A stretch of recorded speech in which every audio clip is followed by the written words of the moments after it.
The NEC 2005 introduced several significant changes across various articles. Firstly, in the General section, a new Part 1, General Requirements, was introduced.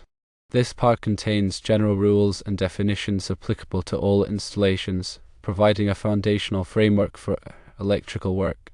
Secondly, Article 100, Definitions, was added, consolidating and updating definitions from throughout the NEC. This ensures clarity and consistency in terminology. Moving on to Articles 210 through 250, which cover branch circuits and feeders, there are some notable changes. The maximum number of 20-amp branch circuits on a 15-amp feeder was increased from 10 to 12. This change allows for more efficient use of feeder capacity. The requirements for branch circuits supplying outdoor outlets and lighting fixtures were clarified. This ensures that these circuits are installed safely and correctly, especially in potentially wet or hazardous environments. An allowance was made for the use of flexible cords and cables for certain applications in hazardous classified locations. This provides flexibility in wiring methods while maintaining safety standards. Articles 310 through 399, dealing with wiring methods and materials, saw the introduction of new material types and methods, including low-voltage cable and plenum-rated cables. This reflects advancements in cable technology and addresses specific installation requirements. The requirements for wiring devices, such as switches and receptacles, were clarified, ensuring proper installation and functionality. Additional requirements were introduced for the grounding and bonding of metal raceways and enclosures to enhance safety and reduce the risk of electrical shock. In Articles 400 through 490, which cover equipment for general use, the sizing requirements for motors and motor controllers were revised to align with the latest National Electrical Manufacturers Association, or NEMA, standards. This ensures that motors and controllers are properly sized for their applications.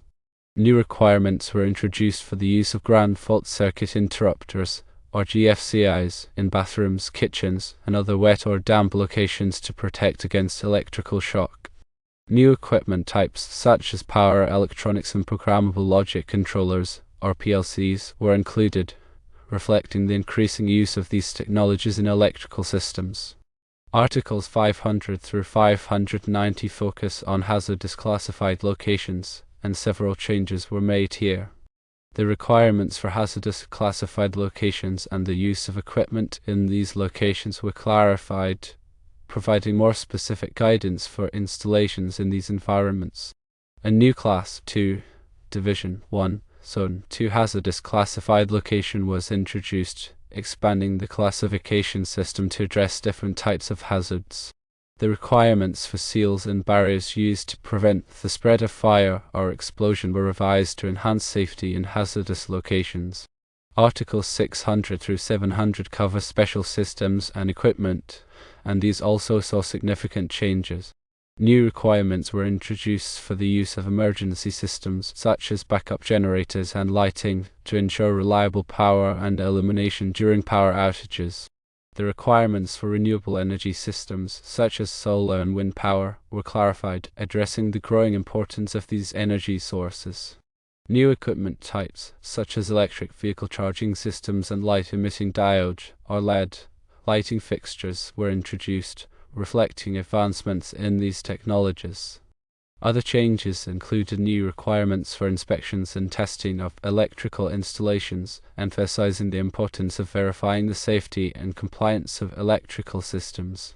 The scope of the NEC was expanded to cover more types of installations, including industrial and commercial facilities, reflecting the diverse range of electrical applications. The language and terminology throughout the document were clarified to improve understanding and reduce ambiguity. Firstly, Part 1, General Requirements Introduction offers a foundational framework applicable to all installations. Secondly, Article 100 contains consolidated definitions, ensuring terminology consistency. Thirdly, the branch circuits and feeders articles, number 210 through 250, witness adjustments such as an increase in the allowable number of 20-amp branch circuits on a 15-amp feeder. Fourthly, wiring methods and materials, covered in Articles 310 through 399, welcome new types of materials and methods including low voltage and plenum-rated cables. Fifthly, Articles 400 through 490 focus on equipment for general use. Sixthly, changes in Articles 500 through 590 focus on hazardous classified locations. Seventhly, the special systems and equipment found in Articles 600 through 700 also evolved. Eighth, the inclusion of inspection and testing requirements highlights verification and compliance. Ninth, the document scope was expanded and now covers more facilities. 10th, there was also the clarification of the language and terminology. These changes collectively enhance the safety, clarity, and applicability of the NEC, ensuring that electrical installations meet modern standards and address emerging technologies. The NEC continual evolution reflects a commitment to keeping pace with industry advancements and prioritizing safety in electrical practices. The updates address a broad range of topics from general requirements and definitions to specific equipment and systems. Electrical professionals should familiarize themselves with these changes to ensure compliance and maintain the highest standards of electrical safety. The NEC role in standardizing electrical practices is crucial for protecting people and property from electrical hazards. Keeping abreast of these changes is essential for all involved in the electrical industry. The NEC is a dynamic document, and its updates reflect the ongoing efforts to improve electrical safety and efficiency.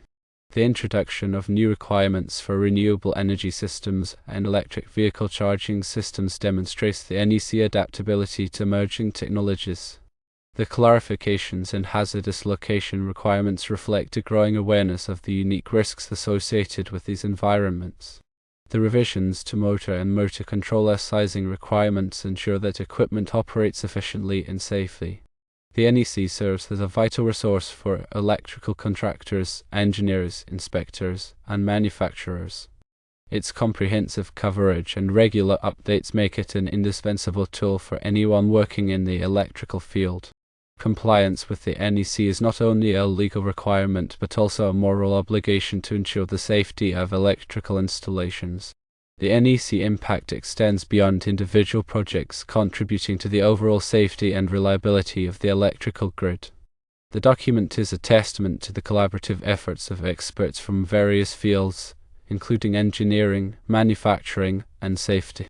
The NEC's success is due in part to its open and transparent development process, which allows for input from all stakeholders. The document is continuously refined based on feedback from the field and advancements in technology.